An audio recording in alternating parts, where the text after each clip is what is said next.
What's going on, everybody? This is I Got the Meats, and this is the interview with Primetime 007. That's Field General's numbers, but you guys both have three numbers in your name. What's going on, Prime? Hey, what's up? It's 000, but what's it matter? Because fresh off another Super Bowl win, and I'm fired up to. Thanks for having me on the show, I should say. Fired up to be on it. Yeah, absolutely. I think this is going to be a good one. I just had a couple topics I wanted to talk about with you. First of all, congratulations on Super Bowl number 14, I think it was. Yes. Uh, yeah, unbelievable. I mean, how was it winning your 14th? I know we hyped it up big time. It was against Gov, first time you guys ever played each other in the Super Bowl. Yeah, But it feels good, man. And I think what a lot of people think is when you get to 14 championships, and this might be the case for some people, but for myself, I still get nervous. I still get excited. I still get hyped up. I mean, a regular season, maybe not as much, but playoff time, I don't know, man. I just love it. And I think that's why I still get nervous before just about every playoff game. Uh, and I was fired up last night. I actually lost some sleep because I was so fired up. I stayed up a little bit longer than I should have. But Governor, look, man, he's a great player. And whenever you have the chance to be a great player, you see these guys. You know, I played you. I thought I was possibly going to lose to you. You have some self doubt. You're a human. You have some self doubt. But it's always good to beat the game's best players. I think you, Governor, Haas. I obviously didn't play Haas or two or three of the top guys in this league, and to be able to do that, makes you feel good. yeah, so that made another thing come to my mind. Just right off the top of your head, I know I haven't run this by you yet, so you don't have any time to think about it. But if you had to play four guys, let's just say you were in a wild card round, and you had to play four guys to win another title, what would be your toughest path to do that? So start with your AFC and then end up with your NFC. Oh yeah, so definitely Haas. Haas, he always plays me well. Very strong player offensively. His defense gives me fits. Haas always is a close game with him. This isn't in any order, I guess. All right, so then you. Oh no, well, if I beat Haas, I look at who else is in the AFC that's a tough competition. Steelers is looking good, so I would say probably the Steelers or the Jags, then Haas, then you. For the AFC Championship game, just how good you are with Lamar Jackson, your defense, and I'll put it this way: not everybody in the league, like you guys in your game commentary yesterday said, it's a chess match between Prime and Gov. It's a chess match. Not every time I play somebody do I necessarily feel like it's a chess match. You know, sometimes I feel like I'm playing mad and I'm reading and reacting. But with you, with Haas, even with the Jaguars, I do feel like it's a chess match. And then in the NFC, I would say it would either be the Governor or probably Future Empire. Future Empire, great player. The Governor, this was our first time we played this cycle, and I feel like I didn't struggle as much as I did last Madden, and a lot of that was because he had that crazy secondary. Not only did he send that blitz, but he had Jalen Ramsey and a lot of those stacked cornerbacks. Yeah, that was a really good Jaguars team last cycle. Um, so let's talk about that Super Bowl just a little bit more. You're going up against a 59 overall running back and a 59 or 60 or something overall quarterback after Wentz went down in the first quarter. Do you think that affected the outcome of the game and maybe led to your win? It's possible. I mean, it's hard to say whether or not I would have lost if he put in Carson Wentz. Did it affect the income? Probably impacted some of his decisions. But the way I look at it is basically this is connected franchise mode. So to me, it's not connected play now mode. So what do I mean by that? Franchise mode, you don't just play the games. What do you have to do? To be a good member, to be a good owner, you have to build a team. So if I'm building a team and if I'm heavily reliant on the pass game, um, like Governor is with his quarterback, I'm gonna put in a solid backup quarterback. I've got three quarterbacks on my team. I had Kirk Cousins and Ryan Tannehill. And for example, terrible two step. Let's say he doesn't pass the ball too much, so he probably doesn't need to worry about a backup quarterback as much. Governor had a 59 overall rookie quarterback. That's not my fault that he didn't build his team and at least sign a mid 70s backup quarterback.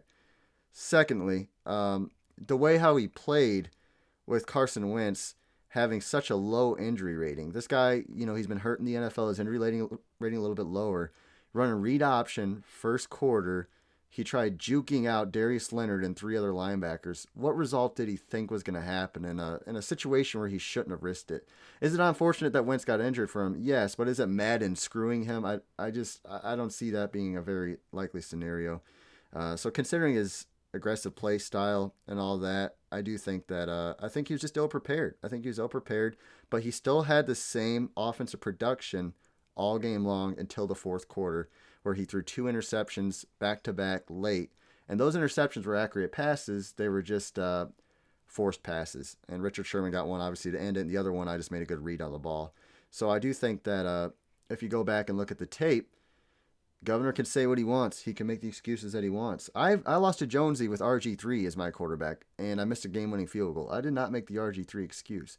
So, Governor, if you're listening, you call Meats the folding chair, you're soft, so you're the teddy bear. Governor is the teddy bear of the SML because he's soft, just can't take the loss. You got to take the wins with the wins and the losses when you're up this high. Calling him out. I like it. I like it. Yeah, we were talking about it in stream a little bit. In the first quarter, we were saying that both these teams didn't really ever tailor their game plan, no matter who they're playing. And largely for the first quarter, that's kind of what we saw is nobody tailoring their game plan. I know Gov was staying aggressive with those blitzes, and you were staying aggressive in the air, not so much run. I know you maybe tailored your game plan a little bit against me in both of our games this season, running it a bit more, at least than we saw last night. But after Wentz went down, what we saw was Gov not able to get his game going. Yeah, you said he still put up a touchdown per quarter, but that was in large part thanks to the run game at that point. And I've said this for a long time. Gov has probably the best passing game in the league for at least the past 3, 4, 5 seasons.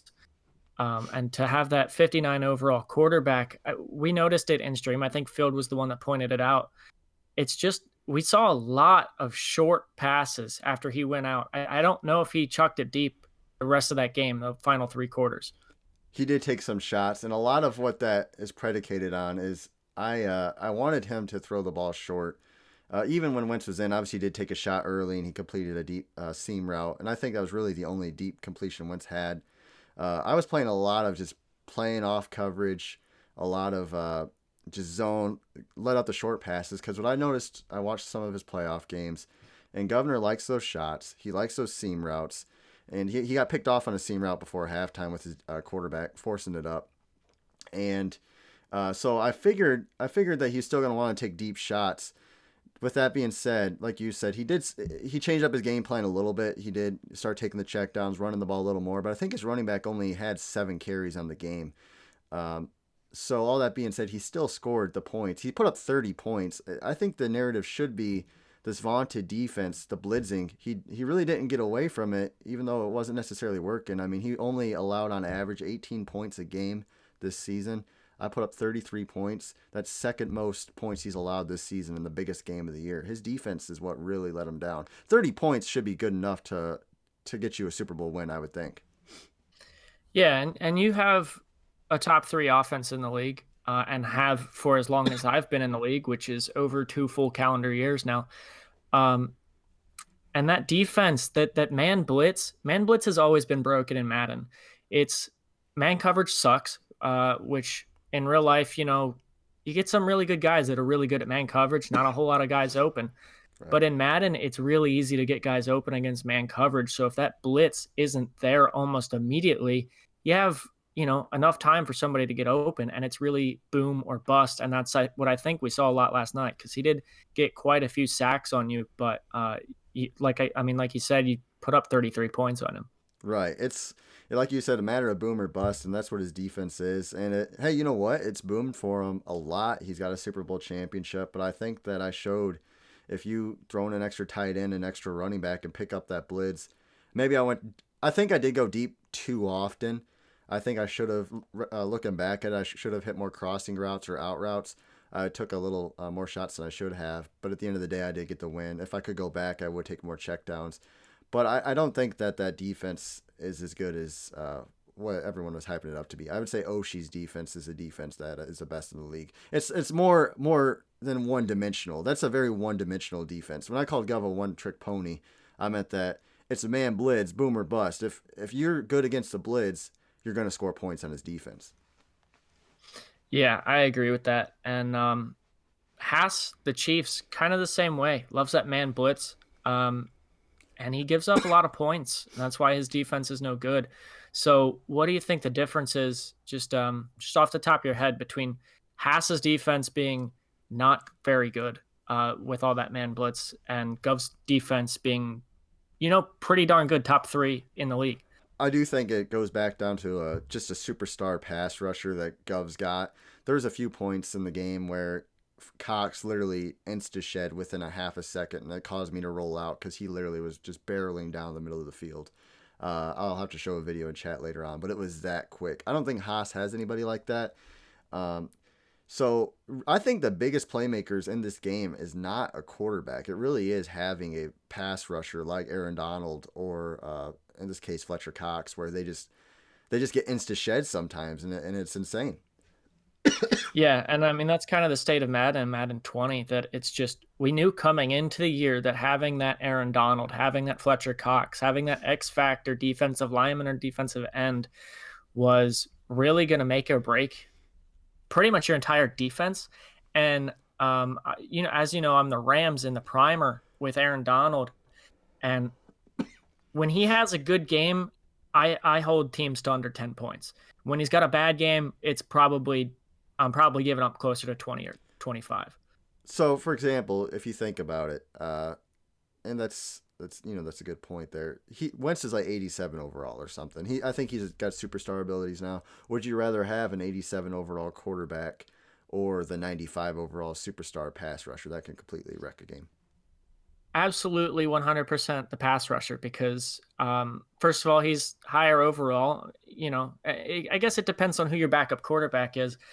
But in Madden 20, at least for the first three seasons of this cycle so far, pass rush has dominated. And I think it's been a bit down this past season. Right. But first two seasons, I mean, the pass rush was crazy. We set records. Several teams broke the record for sacks. So, and that's my point. Is that's probably just what the difference is between him and a Haas is that pass rusher.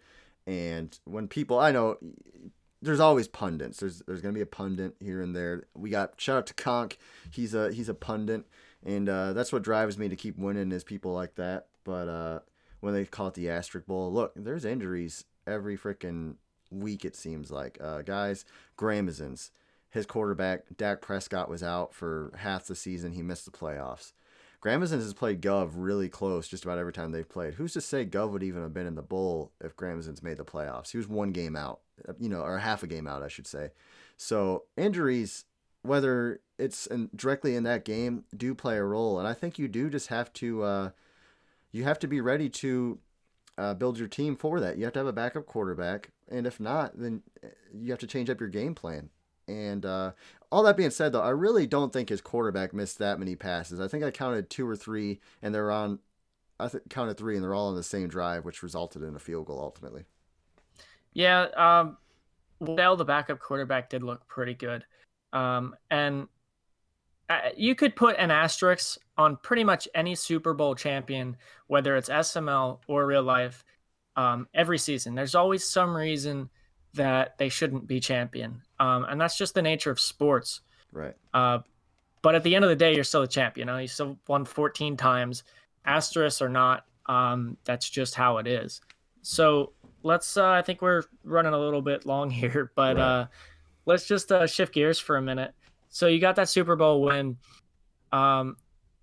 And that Colts team is pretty good and pretty young. What do you think you're looking for this offseason, maybe in the draft or in free agency?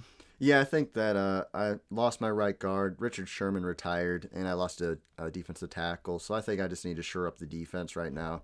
Get a cornerback, get a defensive lineman in there, just kind of fill up some loose spots on the roster. My cap's kind of depleted. Like you said, young roster. A lot of their contracts expired recently. Gave Luck a big contract. So now it's just kind of just making good draft picks to fill out the roster and hopefully get a cornerback to start outside Max Simpkins. Yeah, this draft coming up, I would not say is very good for corners or defensive backs in general. Saw a lot of red there when I was scouting. not to give away any specifics, but D end and D line did look fairly strong. So you might be able to get a guy that falls to 32, but like we said earlier, that pass rush is just so important. So they have been going earlier this year. So we will see. Um, we're advancing to free agency one tonight. We actually may be in there by the time this comes out, but yeah, that remains to be seen how free agency looks. So yeah, I don't know. I think free agency has really been bad the first 2 seasons, and that's the way it typically is every year. Everybody's got some money and some guys they want to keep, but Later so on, really, it later on it does yes, start falling apart. Guys struggle managing the cap space. That seems to be a, like I said, connected franchise more than just being able to be good at playing the game. You have to be a good owner, and I honestly enjoy building the team just as much as I do playing. It's fun being a GM, I think, and a lot of guys don't take that serious, I feel like. yeah, that's a good point.